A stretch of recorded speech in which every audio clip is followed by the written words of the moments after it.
যারা বিদেশ থাকেন একটা কথাই কয়ে দেই, বাইক গড় তোলার আগে বাপের বিডার মধ্যে বাপের জায়গার মধ্যে 100 বার চিন্তা করে পরে গড় তুললেন। আমনের বাবে আমনের নামে জায়গা লেখা দিলে পরে বিল্ডিং তুললেন, না তুললেন না। যদি তুলেন তাহলে আমার মতো অবস্থা হইব, আমার মতো অবস্থা হইব। 11 বছর বিদেশ কামাই করে বাইক খাওয়াইছি, বাইক টিয়া দিছি বাইরে, বাইরে খাওয়াইছি, বনেরে খাওয়াইছি, বাপ মারে খাওয়াইছি। আজকে শেষ পর্যন্ত বাইকটা আমার তুলে দিছে। কেরে গড় তুললাম, এই জায়গা আমার না।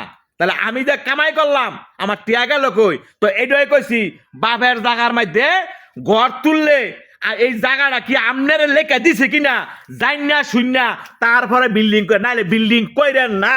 কারণ বাপ মা কিন্তু সুবিধা লয়, যেই ভোলার লোকের সুবিধা ভাই মাথার মধ্যে বয়ে গেলাম কোষ কয়া খাইয়া লাইব। কথাটা মনে রাখেন, আজকে বিদেশ কইরা ইয়া আজকে ফার খাই, বাস্তব কথা কয়ে দিলাম।